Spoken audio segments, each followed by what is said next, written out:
Mirëmbrëma, doktor. Kam ditë që ma shmledhë një lemsh i madh këtu në gjoksin tim, për arsye sepse fermerët e Lushnjës para një jave janë ofenduar. E them këtë, ajo fjalë e shkruar në atë tabelën atje fermerë është fjalë e bukur. Kurse Edi Rama u ka dhënë fermerëve një emër tjetër, Bujk Robër.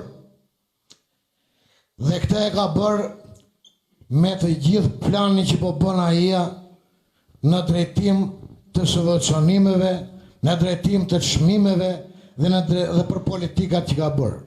Doktorë, nuk duhet zgjatem shumë, po 3 gjëra janë të detajuara.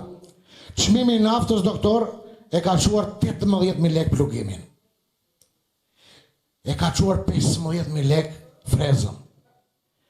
Dhe e ka çuar koston për një hektar 2,5 milionë lekë. Për një kulturë misri, apo gruri, apo diçka tjetër. Atëherë sa janë të ardhurat? Fermerët le të më dëgjojnë edhe gjithë Shqipërinë dhe të bëjnë llogarit. Çfarë po ndodh? Ku po na çon kjo lloj? Ka më një diçka tjetër për mashtrimin e Edi Ramës që bëri midis atyre njerëzve që unë shumicën e tyre i njoh dhe i kam miq, janë edhe njerëz të ndershëm, po brenda kishte edhe patronazhista. Patronazhistat le të flasin tash mbas fjalës time çfarë të duan. Po një gjë është e vërtet. Sa rrugë ka bërë Edi Rama që neve fermerë të vemi të toka, se që në 2013 nuk është shtruar 1 metër rrugë, doktor, që kur keni ikur ju. 1 metër, le të dalin dhe këtë që po them unë këtu publikisht, le ta thot Edi Rama sa metër rrugë ka shtruar për të vajtur fermerit të toka. Fermeri nuk po shkon dot atje, po mashtrohet, doktor, me të gjitha gjërat. Folëm për naftën, doktor. Ju keni thënë shumë gjëra. Por do t'ishte e mira t'i thoni fermerit shqiptar që do t'a bëni naftën si e gjithë Evropa. Naftë bujësie, pa aksis, doktor. Kjo është gjaku që do t'i japësh gjithë fermerëve. Faleminderit gjithëve që më dëgjuat.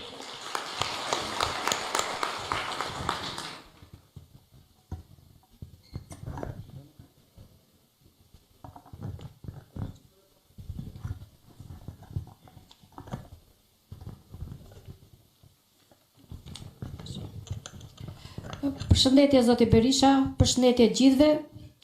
Sot po ju drejtohem për të folur për një nga shtyllat më të rëndësishme të zhvillimit ekonomik për bujqësinë.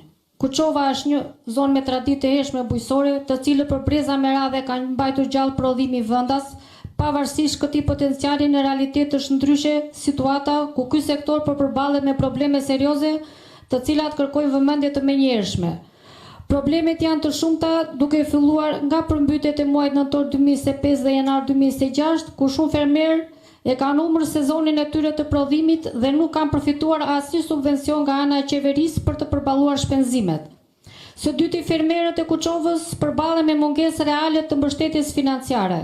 Subvencionet janë të pakta dhe të vështira për të përfituar dhe të padrejta në shpërndarje. Mungesa e tregut të sigurt për prodhimet bujqësore, pikat e grumbullimit dhe magazinimit i detyrojnë fermerët të shesin me humbje. Ne nuk jemi kundër ndihmës që jepet sot, por ajo është e pamjaftueshme. Prandaj kërkojmë nga ju me ardhje në pushtet të subvenciononi sigurimin e serave që fermerit të mos falimentojnë nga probleme të tilla si ngricat e përmbytjet, të ulit çmimin e energjisë për bujqësinë që serat të prodhojnë gjithë vitin, të garantoni tregun me pika grumullimi që mos të hasen probleme si hasen aktualisht, të mbështesni përpunimin që perimet të mos shiten si lëndë parë me çmim qesharak, të hiqet nga çmimi i naftës taksa e qarkullimit, pasi është një taksë e padrejtë që ndikon direkt në rritjen e kostos së prodhimit, të subvencionohen plerat kimike. Duhet të dëgjoni zërin e fermerëve për problemet që ata kanë dhe vështirësitë që hasin çdo ditë. Le ta kthejmë bujqësinë në prioritet real dhe të mos lejojmë që zona si Kuçova të mbeten pavarësisht potencialit që ato kanë. Ju faleminderit.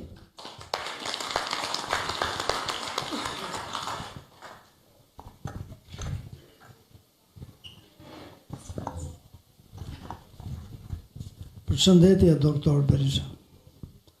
motivohem nga ju për energjitë që keni dhe kam ardhur sot këtu të shpreh një problem për aty ku ju ishte duke thënë që parë që japin fatura, po si? Ku do i marrim këto fatura? Do më thënë që ne kemi qenë në Greqi dhe kemi parë që në fabrikat e vajt lije i vaj dhe merresh faturë. Ndërsa sot është teorikisht duket si një gënjeshtër e sajuar, kur në të vërtet nuk ka asnjë program, ashtu si shtat dhe ju. Tjetra që më shqetëson, ka dhënë sa kredira kështu, si sta i zotëria, me agro kredit, për bujqësinë që i kanë falimentuar, gjithë me sera me që kanë marrë njerëz. Një ndër ata jam dhe unë. Tjetra që më shqetëson më shumë nga gjitha është për gjithë ta të rinj që po ikin nga fshati duke menduar se fshati mbaroi edhe s'ka model zhvillimi për më tutje, na është bërë trendi Tirana, na është bërë trendi Gjermania, se dikur kur kam ikur unë djalë i ri në Greqi. Edhe shumë si ne këtu. Por problemi është që kush do punoj mbas sa vitesh kur ne mos jemi me ta të punojmë.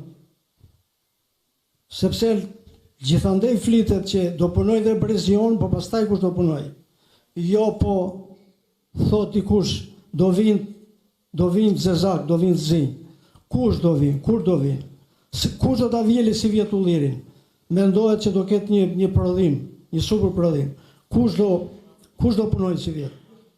Ku do i gjejmë forcat punëtore?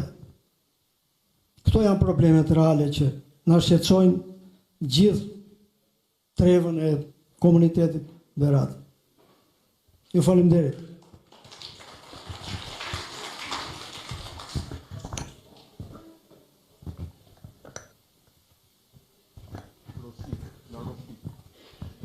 Përshëndetje doktor.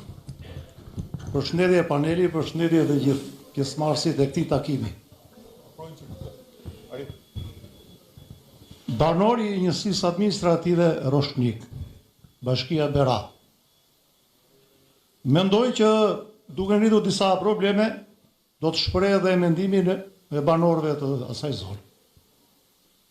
Tre janë drejtimet kryesore të prodhimit në atë zonë. Është ulliri, është rushi, është edhe, do ta quaja endemike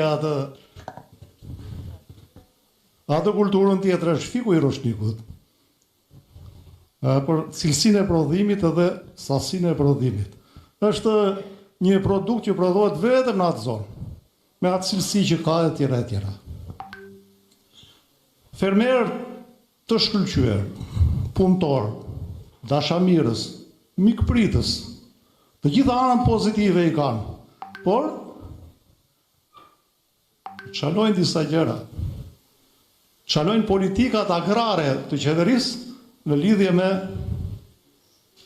këtë çështje. Zero investime. Por rrugët e toka për vaditje e tjera. Cilësia e tokës e shkëlqyer për prodhime. Cilësia e vajit të ullirit, cilësia e rushit që prodhohet, cilësia e rakis dhe e verës, e pëlqyeshme dhe e kërkueshme, por e dyta, të them zero investime nuk e them dot.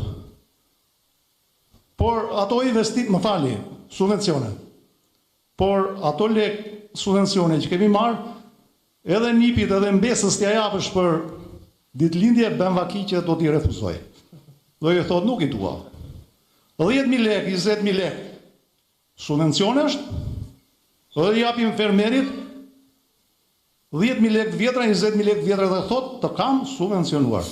Edhe këta kërkon ta heqi dhe thot duhet kesh detyrimisht 3 hektar. Ku t'i gjej 3 hektar? Sa më dha ligji 7.501, sepse tokën e të parëve nuk na i dhanë, po 7.501. Sa na dhanë? Kemi 0,8, 1 hektar, 1 hektar e gjysëm, 2 hektar.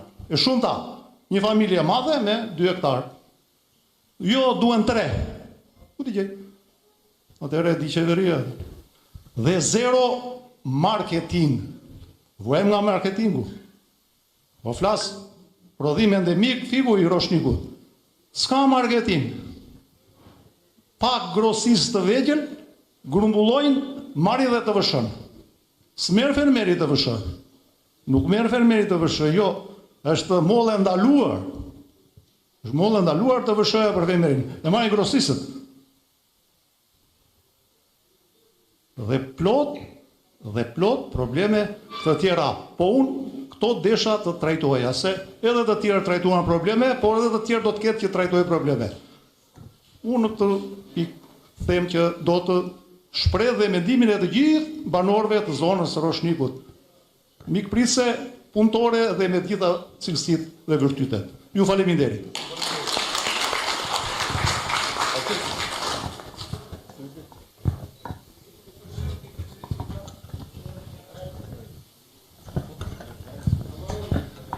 Guys.